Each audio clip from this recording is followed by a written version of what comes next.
Welcome to citizens pulse. నేను మీ రాజేష్.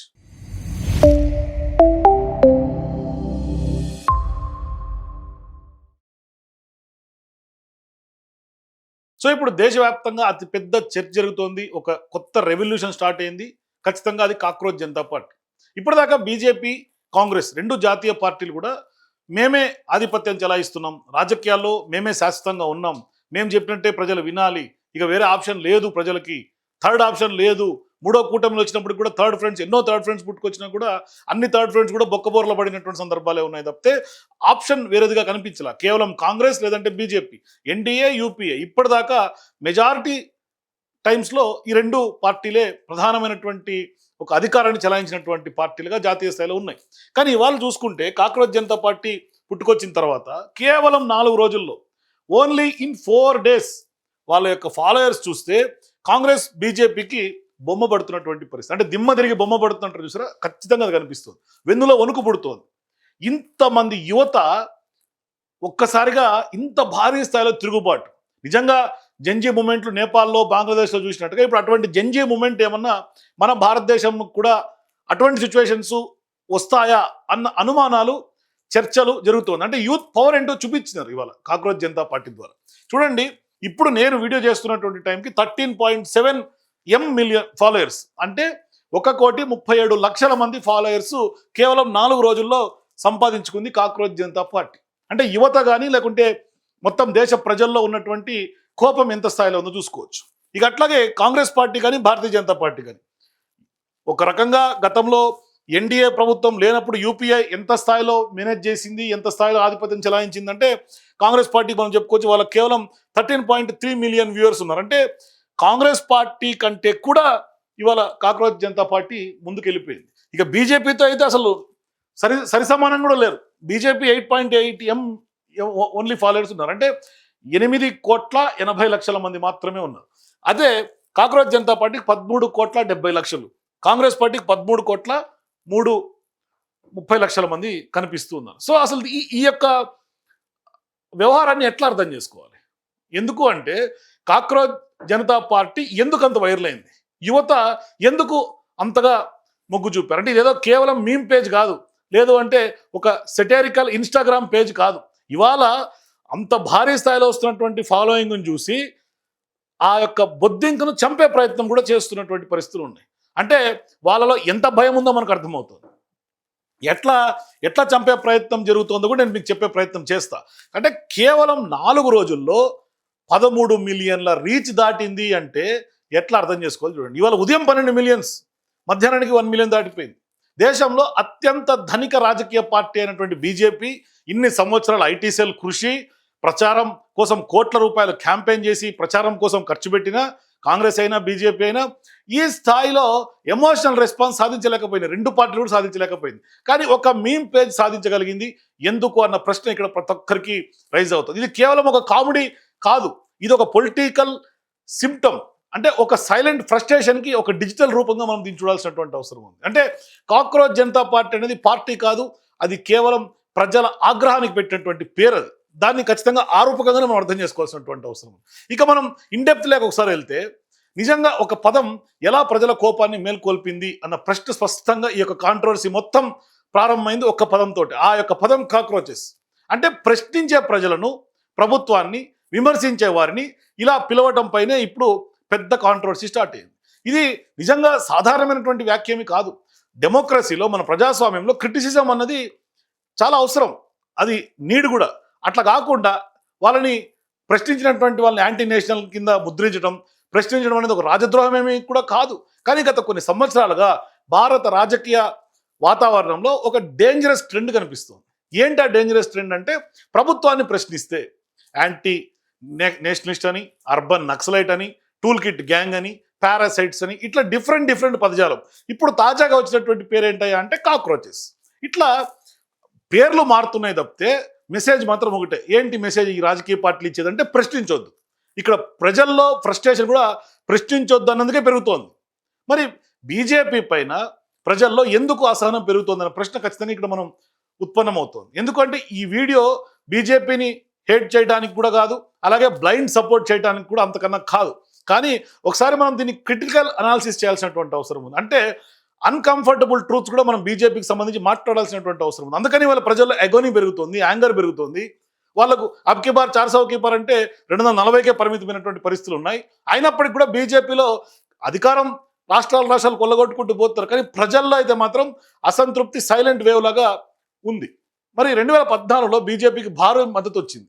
ఎందుకు అంటే ప్రజలు కాంగ్రెస్ సంబంధించి అప్పుడు యూపీఏ కరప్షన్ తోటి విసిగిపోయారు. మరి ఆనాడు ప్రజలు ఆశించింది ఏంటి? బెటర్ గవర్నెన్స్ ఆశించారు బీజేపీ నుంచి, అకౌంటబిలిటీ ఆశించారు, ఎంప్లాయ్మెంట్ ఎక్స్పెక్ట్ చేశారు, స్ట్రాంగ్ ఇన్స్టిట్యూషన్స్ భారతదేశంలో ఎక్స్పెక్ట్ చేశారు, ఫ్రీడమ్ ఆఫ్ ఎక్స్ప్రెషన్ ఎక్స్పెక్ట్ చేశారు. కానీ ఇప్పుడు చాలా మంది ప్రజలకు డౌట్ ఏమొస్తుందో తెలుసా? గవర్నమెంట్ మారిందా లేదంటే పవర్ స్టైల్ మాత్రమే ఏమన్నా మారిందా? ఎందుకు అంటే అపోజిషన్ వీక్ అయిపోయింది. బీజేపీ స్ట్రెంగ్త్ పెరుగుతుంది అంటే అపోజిషన్ వీక్ చేయడమే వాళ్ళ యొక్క రాజకీయ ప్యాటర్న్గా మార్చుకున్నారు. మీడియాలో అతి పెద్ద భాగం న్యూట్రల్గా కనిపించడం లేదు, కనీసం స్పేస్ కూడా ఇవ్వట్ల. ప్రశ్నించే ధర్మాన్నే మీడియా మానేసుకుంది. క్వశ్చన్ చేసే వాయిసెస్ మీద ట్రోలింగ్ మొదలవుతున్నాయి, రైడ్స్ అవుతున్నాయి, కేసులు పెడుతున్నారు, అపోజిషన్ మీద పెద్ద ఎత్తున ఇటువంటి ఆరోపణలు వినిపిస్తున్నాయి. ఆఖరికి నార్వేలో మొన్న నరేంద్ర మోదీ గారిని జర్నలిస్ట్ క్వశ్చన్ చేస్తే ఆమె మీద కూడా ట్రోలింగ్ జరిగింది.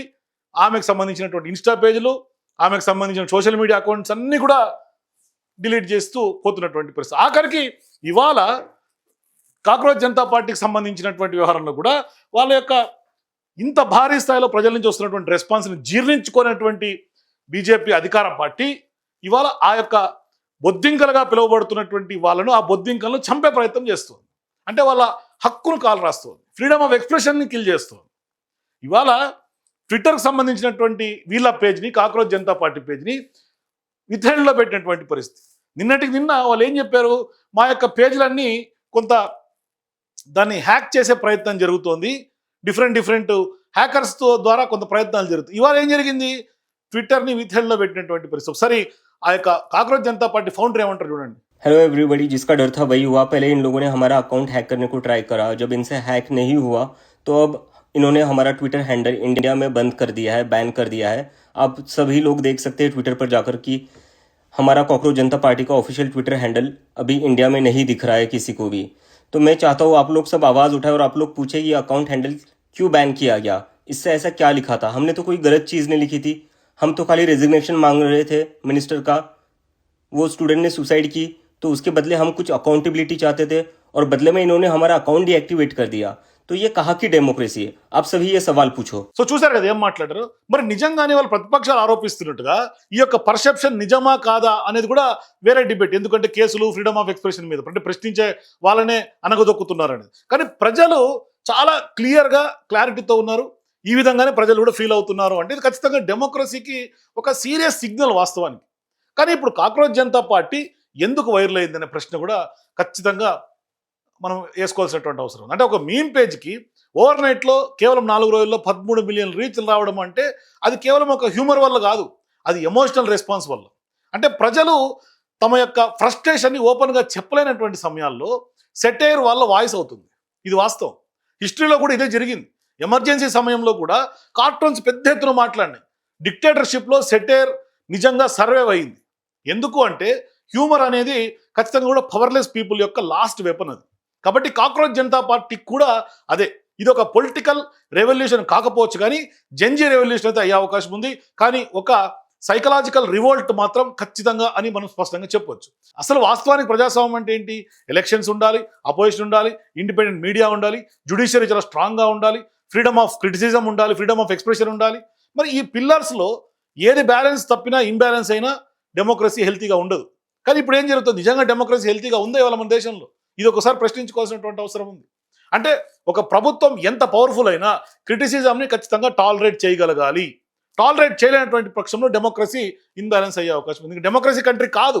ఎందుకంటే ప్రజాస్వామ్యంలో గవర్నమెంట్ పర్మనెంట్ కాదు, ప్రజలే పర్మనెంట్ కాబట్టి.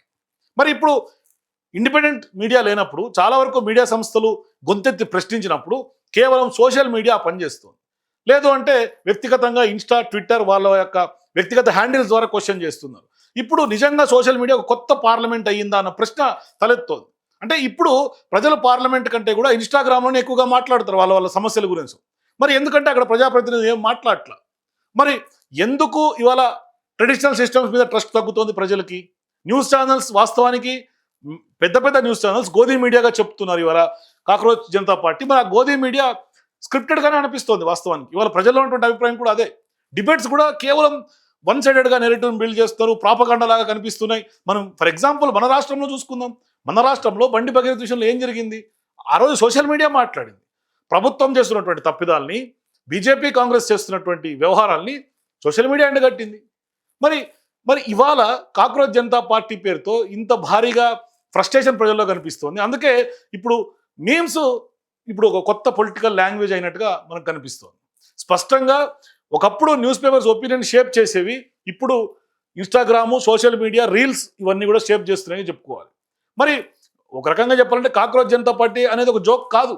ఇది మిలియన్స్ ఇండియన్స్లో పెరుగుతున్నటువంటి హెల్ప్లెస్కి సింబల్గా మనం చెప్పాలి. ఇది బీజేపీకి వార్నింగ్ కూడా కావచ్చు, అపోజిషన్కి ఆపర్చునిటీ కూడా కావచ్చు.